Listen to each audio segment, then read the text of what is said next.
Welcome to the GameDev.tv Community Podcast. I'm your host KB, and I would like to introduce you to industry professionals and people who successfully made their path to the video game industry. I hope that you will enjoy the podcast and get useful tips that will bring you closer to achieving your dreams. Now, let's get right into the podcast. Welcome to the GameDev.tv podcast, Ben. Welcome back. Hey, Kevin. Good to be back. Thank you. So why are you here? What happened? What did we release this week? We released Learn to Draw by making video game art. We are finally teaching drawing properly. Yes, the Kickstarter is out now. So tell them a little bit about, well, actually, no, let's get into the scissor, what was it called? The scissor lift? Cherry picker, bucket lift? Yeah, the thing you and Grant were on in the video? It's called a cherry pick. It's called a cherry picker in the UK, and it's called a bucket lift in the States, I think. It's nice. My cherry picker. I've got a cherry picker because I'm a bit crazy. It's 60 foot, about 6 stories high, and I use it to get up trees and fix the roof and generally drive around the garden Grand Theft Auto style in this 4-wheel drive beast. It's pretty fun. That's hilarious. Yeah, I saw it. I was like, why do you have one? But hey, I guess it's normal in the UK. It's not at all. There's nothing normal about the way we do things. But yeah, so let's get into the Kickstarter. What is it all about for anybody who doesn't know?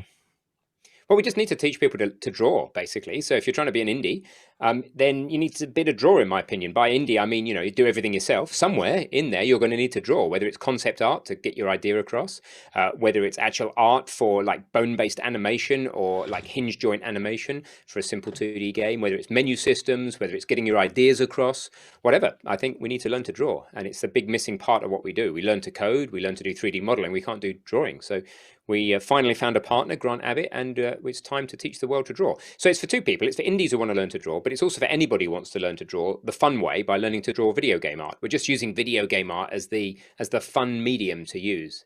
Just like we use video games to teach people to code, we want to use video game art to teach people to draw. And then for anybody who also still doesn't know about like game dev community or anything like that, why would they go for your Kickstarter or your drawing course instead of something else? It's just going to be better because we're going to make sure it is with the feedback of the people from the Kickstarter, i.e. people telling us what they want, with Grant, with his talent, with our recipe for the way that we make courses and the way that we iterate and improve the content over time.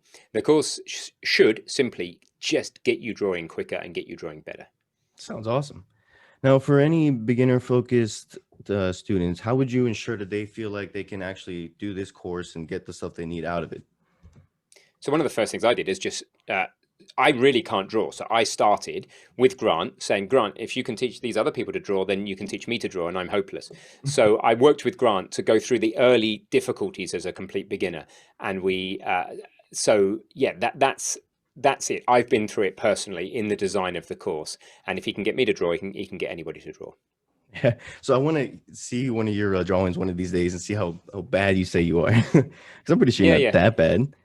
I did start pretty awful. I shared like something that I drew after about an hour or 2 of working intensely with Grant. And I shared that in the recent AMA. So the first Kickstarter AMA, which is on the Kickstarter updates. It's in the GameDev.tv extras course. Mm-hmm. It'll probably end up on our YouTube channel. So maybe you can link to that or whatever. It's in there. It's towards the end. Awesome. Yeah. I think I saw a little bit because I was editing the AMA, but it's really good actually. So I thought that was actually Grant who did it, but no, that was you. No, it's me. Yeah. Yeah. After just a little bit of practice, but there's a lot of things that I would have never thought of without the right person guiding me along. I'd have never thought about things like the one way you get depth in a 2D image is to desaturate into the distance. You make the colors less vibrant in the distance because that's what happens with the atmosphere. I'd have never thought of that. And you've got limited scope in 2D to make things look 3D. And that was an example. And then scale, I was getting scale all over the place. So he really made me think about how big would a person be compared to that, barrel, that floor, that building.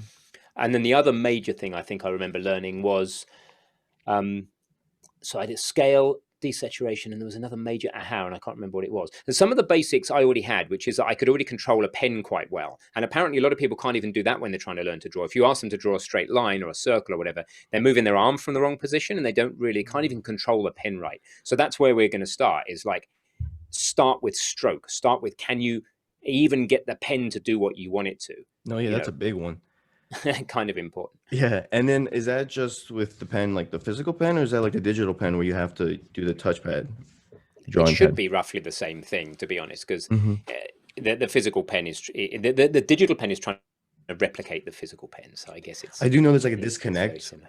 where it's like because you're like drawing on the computer, but with the pad that your brain, it's hard to like get used to that at first. Yeah, you mean when you're drawing like on a Wacom that doesn't have a screen? Yeah. Some tablets, of course, have a screen, and then you've got iPads and Surfaces and Android tablets that have a screen, which is cool. But yeah, those Wacoms where you look at one thing and draw on the other, that can be a bit weird. Yeah, it took But me a the while. whole idea is we're teaching people to draw with pen and paper. If you want to use digital, sure, there's some Hmm. clever things digital can do, but digital alone isn't going to be able to make you be able to draw. No, yeah, um, true. so Once the you, foundational skills can be done with pen and paper. no, I agree. Because you can get like little things with the paper, and once you master the paper, then you can go into the computer and do all the cool fancy stuff that allows you to. Yeah. Hey, I just remembered the third major thing that Grant taught me drawing that house was, and I'd never thought of this, is so we draw the house and we want to Mhm. suggest that it's a brick built house. And he said, just draw 2 or 3 bricks here and there. And I'm like, wow, of course that'll work. I mean, that'll suggest it's brick built, but I don't have to go and draw every single brick. And drawing every single brick not only takes forever, but it kind of looks stupid and it's really hard to do it right. Mhm. So just drawing a few, strangely, in a cartoony type building doesn't look out of place and totally gives the message this is brick built. So lots Wow. of tech, and there was about 100 techniques like that: desaturation, scale, suggestion. We actually come up with about 20 different S's that people will learn in the course. For all seem to apply to drawing for some reason. 20 S's, really? Yeah, like Wow. scale, shape, Okay. size, stroke, saturation. We just found that they all seem to begin with S. That's awesome. Now, how can students ensure they get the most out of the course? Take it, do it, do the practice exercises, do them more. Yeah, just put the time in, keep going, Hmm. believe in yourself, share, repeat, rinse and repeat. Hmm. No, that's 100%. Because the challenges too are the main thing, and it's the big key thing that separates GameDev.tv courses from other courses. To clarify, these courses they teach drawing by creating game like art, but you don't have to be in the game industry to take this course, right? No, exactly. In the same way Hmm. as our other courses are like learn to code by making games, you can Hmm. take that from either angle. You can learn to code so that you can make games, which a bunch of people do. But there's also a bunch of people who learn to code by making games. They don't necessarily want to make games, but they want to learn to code. And a lot of self-taught coders started with video games. If you ask a lot of people from the 80s and 90s started coding, they did it by making their own simple games. So absolutely, in the same way with drawing, you could be drawing anything to learn to draw. Game art's fun. Concept art, characters, environments. It doesn't really matter. Once you can draw that stuff out of your imagination, once you can draw, a dragon in a fantasy world, or a dungeon, or a mountain range, or a character standing on a hilltop with a flowing scarf, if you can draw that out of your imagination, I say you can probably draw anything. So it's just a good example of things to draw. Hmm. No, I agree. And now, for those new to the course and they don't really know the concept of challenges, on the Kickstarter it says stop and try it yourself. What do you guys mean by that? Yeah, so what we mean is that when you're watching our videos, unlike a YouTube video, YouTube's videos are amazing and very entertaining, but generally when you're watching them, you don't tend to stop and do anything during the video. So with us, yeah, of course, our videos are amazing and entertaining, of course, but we regularly ask you to stop and do something very specific to apply the knowledge of what you've just learned. And those challenges, so we'll say like pause the video and draw the left leg. We've just drawn the right leg, now you can draw the left leg, for example. Or it could be a bigger challenge, like, we've already drawn a character in a sitting pose. Maybe you could try drawing a character in a standing pose, or whatever the challenge is appropriate to where they are in their learning journey. We do that really regularly. And obviously, if you don't take the challenges, then you can still enjoy the course and enjoy it as a piece of entertainment, and you'll learn something. But the real key is to stop and take the challenge regularly. That's a big one. Practice makes perfect. If you don't put in the effort, you probably won't get to where you want to be. Yeah, that's probably true. Hmm. For the rest of the GameDev.tv community, what separates this course from the old GIMP course? The old game art course. Well, the other Yeah. course, the GIMP course, was literally make 2D icons in GIMP. So it was very niche. It was just you need to make some icons. And that was it. And they only went up to, I can't remember, 32 by 32 pixels or 64 by 64 or something like that. It was very, very scoped in on pixel art, mainly for icons in GIMP. So that's like super niche. So that was like a how to use timeline to make a cinematic sequence in Unity course, right? It was a very specific niche, tiny thing. Whereas this is more like the complete Unity developer. This is the complete drawing course. So this is the complete game artist. How do you become a game artist from scratch? Yeah, I'm excited because I've been waiting for this course too forever. Because Yeah. I've taken a couple drawing courses, but like they're just not the same as like, take a second, stop, do this, and practice. Yeah. And there's Now, more to it than that. We've thought really carefully about the mhm. syllabus, but I won't bore you with that because you'll fall asleep. And I Oh won't bore no, the we can students go with we that can go either because a little bit no, into no, it. that's cool. That's cool. We hide all that stuff, right? So if Hmm. we were to teach, well, we do teach maths, and when we teach programming, we don't come along and go first. You need to learn about variables, then you need to learn about Oh arrays, and yeah. then you need to learn about. Well, you do learn it in that order, in the same order you'd learn it in a textbook, but you don't really realize you're learning it like you're learning a textbook because the projects hide Mm. the academic syllabus. So you still get like the logical learning journey, but you get it wrapped up in a series of interesting projects. So, It's just beautifully said. I didn't realize that you can put it that way, basically saying you're hiding like the hard part of it and just showing all the fun part of it. And at the end, it's like, oh, yeah, I learned something. yeah. Oops, I learned something. Damn, Dang. get out of my head. Now let's go over the structure of the course. Why is it designed the way that it is with like the stroke and then with advanced techniques? So the reason for the structure is because they are the we talk about like what's the hardest thing. So in Unity, or what are the common traps? So in Unity, one of the hardest things would be coding. Just opening up you can play with Unity for weeks and days and months and never actually write a line of code. Mm. And then your ability to do everything else exceeds your ability to code so much that it's possible you can get really demotivated and never bother with the coding and give up. So with the art, there's things like the basics of stroke and controlling the pen. If you haven't got that down, then as you try and do more and more advanced things, it's just going to trip you up. There's the concept of simple 3D shape without perspective makes sense to learn before you go into perspective, because perspective just makes things harder. So we do isometric first, which means isometric means same measurement. It means in an isometric sketch, whatever you measure, wherever it is in the scene, in the foreground or the background, it's the same size. And that makes it really easy to kind of conceptualize the shapes of things, and then we start to introduce perspective, which is harder because you have to make some judgment calls about how big things are. Yes, there are perspective lines and the like, but if you've got a cube that's offset, like that's not like say you're drawing a street scene, it's very easy to work out where the shop front should be and where the pavement or the sidewalk should be. Not so easy to put something a crate that's on an angle down in there in perspective. You've got to develop towards that, so that comes a little bit later. And then we need to talk about organic forms. So now you're not just talking about square things that you can almost mathematically work out, but now you're talking about arms and elbows and faces and bodies and monsters and hillsides, and then they're different again. So there's a kind of natural progression of difficulty, and we're following that natural progression. Hmm.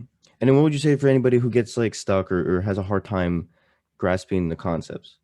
Well, you're not the only one getting stuck. Millions of other Hmm. people, well, not millions, but thousands of other people are getting stuck too. Be the brave one who admits you're stuck and help all those other people who are also stuck. So if you say, hey, I'm stuck and I'm stuck this way, you post to the forum, to the Q&A, to Discord and say, hey, I'm stuck and this is how I'm stuck. And this is what I've produced so far. Maybe take a photo with your phone or share your digital image. If you show that vulnerability, then you'll find lots of other people say, hey man, that's better than I did and I'm stuck too, and I got through it like this. And so just be vulnerable enough to share, say you're stuck, and the teaching assistants will be there, Grant will be there a little bit, and other students will definitely be there, so we'll help. Awesome. And then for people who've never taken a GameDev.tv course, what does the community offer for them besides the course? Like, is there a Facebook group for them? What else is there for them? Yeah, so there is a 2D art Facebook group. We've had that a long time since that previous GIMP course, and we're going to kind of evolve it now into the general drawing course, because we're going from being about Unity, Blender, and Unreal to Unity, Blender, Unreal, and drawing now, which is awesome. So this is a Facebook group, and it's 1,000 and something people now, but once we start directing everybody there, it should be up in the more like 10, 20,000 size, which is a really nice size, because just like the Unity and the Blender and the Unreal groups, it gives you enough people to get good conversations going and quick responses, but few enough people that it's not massive and public feeling. So there's a Discord channel already for the live chat. There will be a forum area as well. Okay, cool. Yeah, so for like when people are taking this course, how should they proceed? Like, how should they structure their day so that they can get the best out of the course? Like, should they draw like an hour a day? How should they do stuff like that? I don't want to prescribe that because people could be really successful in different ways, right? So definitely, somebody sat down for an hour a day and consistently, they'd do amazing. Of course they would, because you don't slip backwards. You start today as good as you were yesterday, and you add a little bit and you add a little bit. So of course that's going to work, yeah. Even doing 10 minutes a day is going to help. You know, they've got a big context shift, a lot of time spent getting into it and out of it. So maybe 10 minutes is not enough, but maybe it is. It's a lot better than not doing anything. But an hour a day would be amazing. But the other thing is that you may not do anything for a few months, and then you might just obsess about it for a week or two, and that might work for you. So don't stress. Just um, I think one thing that's really helped me is to leave things half done some of the time. Hmm. So if you're going along and you've done a challenge and say you finished a section and you're like, oh, I finished that section, just resist the urge to stop there. Maybe just start the next section and get halfway through the first challenge of the next section, then stop. Because then you'll be drawn back to it. Be like, there's this open loop there. I know how to. It's really easy. There's no fear. There's no I'm not sure. I can't be bothered. So yeah, kind of. I suggest do what you set out to do. I'm going to finish this section today. Cool. And then just do a tiny bit extra and leave yourself with an open bracket. You know, if you like have an open bracket as a programmer, you've got to close it sometime or you go a bit crazy. Leave an open bracket and keep coming back to it. Also, don't forget those semicolons. Mm-hmm. No, things. I know, right? It's funny because there's that joke where it's like, why doesn't it knows it's not there? Why doesn't it just put it in there? Yeah. Yeah, it's crazy. For some people, how long would you think the course would be? Like, you know, like the Unity one was like 50 hours. How long do you think this one's going to be? Yeah, the Unity one got a bit too big in a way. So it's going to be as long as necessary, but as short as possible. So that's a fine line in between there. So as long as necessary means long enough to get people drawing indie game art. So not photorealistic art. Of course not. That takes years and decades of practice. But capable concept art, character art, environment art for indie games. So as long as that takes. Now, that's going to be at least 15 hours of course taking with probably another... realistically, you're going to spend a bit more time with drawing, quite a lot more time doing challenges than you would with, say, programming. Because a programming challenge might take you 5 minutes, whereas a art challenge might well take you an hour. So if the course is as short as 15 hours, expect to spend 2 or 3 times that in practices. So it's going to take you a month or two to finish. If you put a reasonable amount of time in, and it could be as long as 40 hours, but we don't want it to be any longer than that because it's not necessary. We're going to focus your time on the challenges and on being concise. We want to concisely tell you some techniques and give you some challenges, and we want you to put the time in the challenges. So the course length in terms of the video playing hours, we want to be as low as possible so that you can spend as much time as possible actually drawing and practicing for yourself. But it'll be 20 to 40 hours is the straightforward short answer. Yeah, because they're too long. People get a little afraid. They're like, oh, I'll never finish the course. Yeah, probably true. Now, is there any resource requirements, or is it just paper and pen? Yeah, no, just paper and pen, colored pencils ideally, and pen. And then if anything digital you want to use, you're welcome. You want to use an iPad with Procreate, great, but it's expensive, but it's good. You want to use a Windows tablet with or a Surface with whatever you use, go for it, Photoshop or Critter. Grant will be using Critter. You want to use a Mac or PC with a Wacom tablet, awesome. Do your thing. And now, do you encourage students to share their art that they make? Of course, all of it, however good or bad, please. And then if they're afraid, what would you tell them? Like, it's okay, like just share it and you'll get good feedback? I would say be afraid and do it anyway. Be afraid and do it anyways. But no, yeah, the community is really great. Everybody loves to share their work. Everybody's friendly. Everybody loves to give good feedback. So don't be afraid to share your art. Yeah, or be afraid and do it anyway. Yeah, just do it. For anyone new to the community, how can you guys help them achieve some of their like drawing goals? Like, is the communities good at doing that, like goal keeping, or you guys have like anything to help with like goals? Well, the course itself will be structured with a series of goals. So they're going to want to finish the current section, the current project they're on, hopefully. So that's built in. And then, we put out game jams, and we might start to include art in game jams in the future. I'm not promising that, but it could be a good idea, an art jam. And then we can do, the community itself regularly organize challenges between themselves. So yeah, there'll be plenty of ways to be challenged. And that's before we come up with any new projects about challenge. We've got something to do with challenging people in the pipeline, but it won't be till mid next year. And then, so there's already plenty there. People who have never even like been in the community, what exactly is the GameDev.tv community? What is all this? Bunch of crazy people who love making games, they're all friendly, they're all just decent bunch of people, aged between, I don't know, there's a large range, right? But the central age would be between 20 and 40 probably. But, we've got 10-year-olds and we've got 80-year-olds. Men and women from all around the world, a lot of people in the States, a lot of people in the UK. But we actually have students in every single country in the world. And they all meet on either Discord, live chat, or Discourse, which is our forum, or on the Udemy Q&A, or on the Facebook groups and or around the podcast, on YouTube. And yeah, that they create together, they learn together, they challenge each other. It's good, sort of pretty awesome community. It is pretty awesome. Everybody's getting very involved now with the podcast and on Instagram, and it's kind of incredible. It's like the snowball effect. I'm just seeing everyone being like, "I love GameDev.tv. I love the Ben, Tristem, and Rick. They're crazy, crazy people, and they're helping us learn stuff." I'm like, "Yeah, Love them because they're crazy and yeah." crossed eyes. Uh, and now is this Yeah, I mean, Kickstarter? they don't see me so much these days, right? I mean, Yeah. I'm full time on GameDev.tv, but there are 20 odd people now, so I spend a lot of time on very not game dev things, on culture and business systems and finances and mission and vision and values and all this stuff, which is really important for it to run a bit more independently. I don't get a lot of time to teach. I don't make a lot of time to teach these days, but that's fine. I'm still here, guys, and I still love you all. I'm just doing my thing like from a distance. Yeah, because it's growing now. So like, there needs to be time to step back and be like, all right, we got to handle this. So that way it can grow back bigger. I wish I was that cool. Just stand back and like, yeah, we got to handle this. It's a bit more haphazard than that, but yeah, I'll take that. You think down the road you'll go back to like doing a course or something? I keep threatening to, but I also keep wiggling out of it one way or the other. It's just that other people can do the courses better than I can. Is the harsh reality. There are better people for every subject than me, and yes, I can teach pretty much any subject because I'm very versatile, but that also means I'm a jack of all trades and a master of none. So the thing that I'm even more uniquely qualified to do than teach courses is to create the business system that you guys don't see. The community don't really necessarily see how much machinery there is to coordinate everything with the way that videos are. Instructors are found, and then the agreements are made with them, and then the course is planned and prototyped, and then the videos are created to our standard, and all the images are the right standard and spec, and then everything gets uploaded, and then everything gets updated, and then the teaching assistants, and then they're paid, and then there's a million things, right? Before the video even gets to our platform to think about, and the systems have to be there to coordinate all that.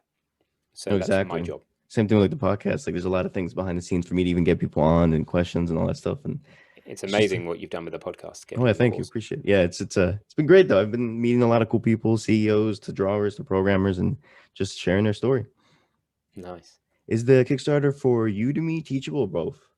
Both, yeah. We got migrations both ways now. So if you're on a Udemy course and you want to get the Teachable course as a migrator tool, and we're putting together a migration tool to go the other way as well. If you've got it on Teachable and you want it on Udemy, once a month you'll be able to migrate across. There are some restrictions by Udemy on how easy that is to do, but we can work around it. So yeah, either. Some people like them in one place, some like them in the other, some like them in both. Okay. And if anybody who doesn't know, who is the instructor? Grant Abbott. He's check him out. ABBITT. Check him out on YouTube. Maybe you could link it somewhere wherever you can. But he's been teaching Blender and drawing 4 years, and he's an awesome guy. Yeah, and then you guys will hear more about him next week when I do the podcast with him. Yeah. And then why Kickstarter out of all those things? Why? Just that genuinely is just because we've done it loads of times before. I mean, why do we kickstart a course rather than just creating the course? Because we want a few things. It's really important to us if we're going to commit months and months of work to make a course that it's something that people want. And the Kickstarter, the primary purpose is to validate that this is something people want. If they're willing to pay us for it now and trust us to make a great course, then we're going to put the effort in to make a great course. It also gives us a community of people who can tell us what they want from the course.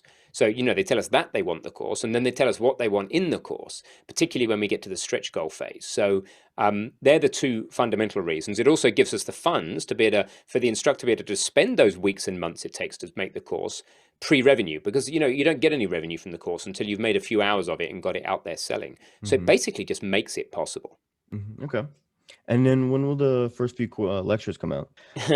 So I'm not sure exactly when they'll be out, but January is the basic target. Well, that's soon. Wow.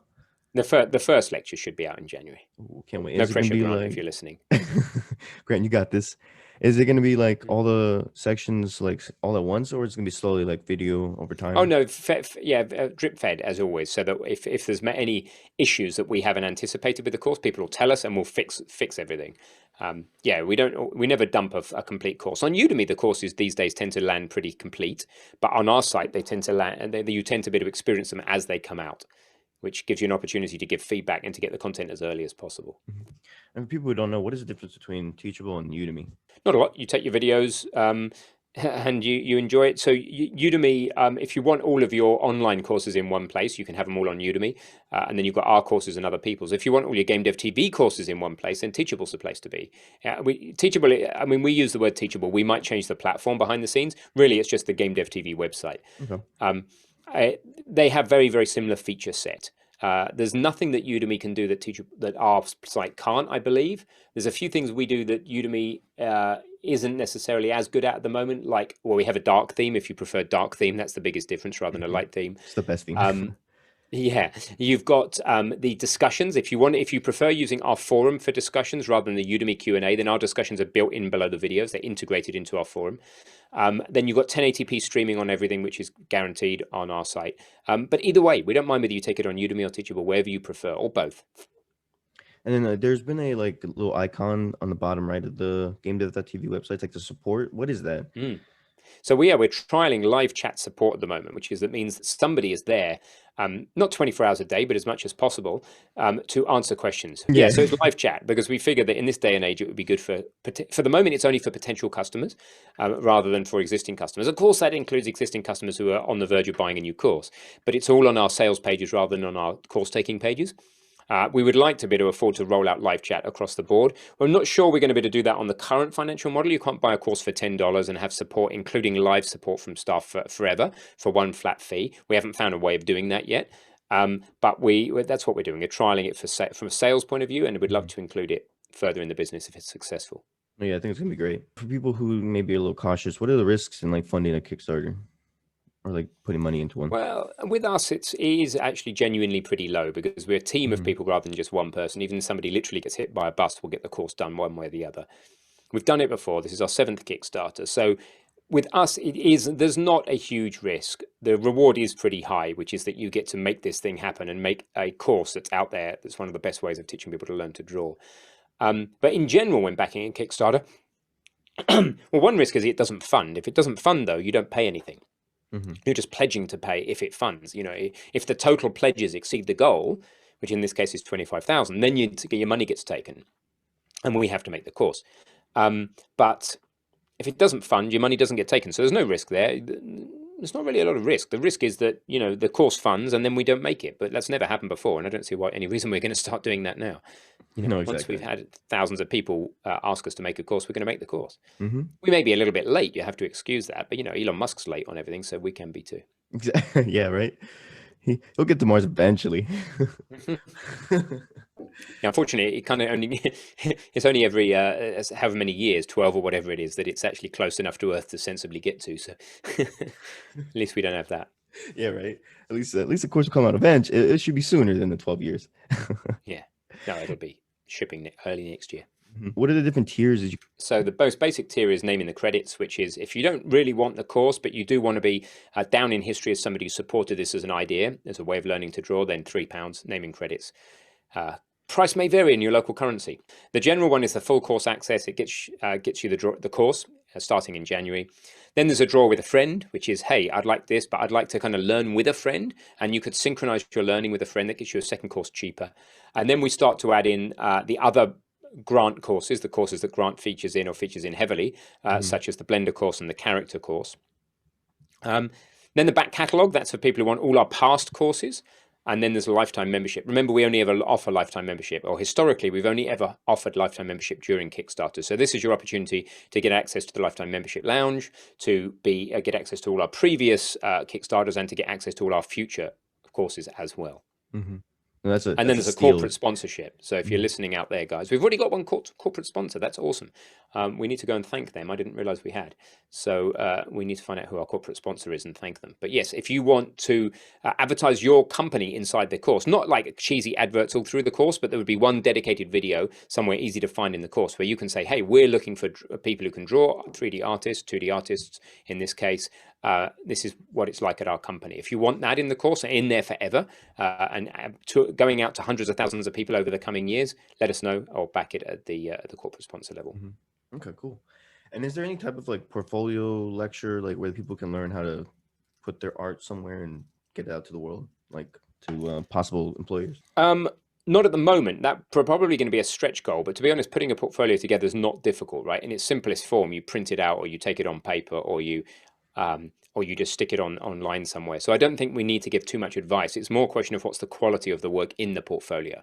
I think that actually putting a portfolio together is simple. It's have you got anything worth showing in it? And automatically, if you're interested in art for games, by following this course and doing all its challenge exercises, if you really put effort into those, that will become your portfolio. Mm-hmm. Yeah, definitely. And then that's the same thing we said before. But be afraid, or don't be afraid. Share your stuff, because then it's when you get feedback. And if people see, you never know who sees it. If Facebook, someone, or might see it, like, you know what, you're really good. Let me hire you for some type of a job. For the tiers, what's the stretch goal going to be like, or is that the secret until we hit the mark? That's secret until we get a little bit closer. At around 20 something, we'll start talking about stretch goals, and we want the community to tell us what stretch goals should be. That's one of the other major points of a Kickstarter. Mm-hmm. So I was thinking, is there going to be a type of like mentorship type of a thing where you can have like someone help with like the course, or is that just still like off the Yeah, not one-to-one, but you've got your peers, you've got the teaching assistants, and that's it at the moment. We like mentorship or coaching, we haven't really. When we do that, we'll do it across the board for all courses. We might trial it on one or two, and then that at the moment doesn't exist. Mm-hmm. Okay. And now, what do you hope the community gets out of this course? Confidence in the ability to draw, a new skill, new friends. So, yeah, confidence, skills, and friends. Yeah, it's confidence, skills, and friends. I like that. Thank you, everybody, for being part of the community. I'm really excited that many of you are going to learn to draw for the first time. Just thanks for being awesome. Awesome. And then, like always, these podcasts end with challenges. What challenge would you give to them? Was it just go on the Kickstarter? A challenge, yeah, a call to action would be, go to the Kickstarter. We'll put the link in the description, or just go to Kickstarter.com and search for Ben Tristem or GameDev.tv or Complete Drawing Course, and find the course and go back it, or at least follow the breadcrumbs. If you're listening to this podcast after the Kickstarter's ended, follow it through to the course itself and check it out. Beautiful. The Kickstarter's live.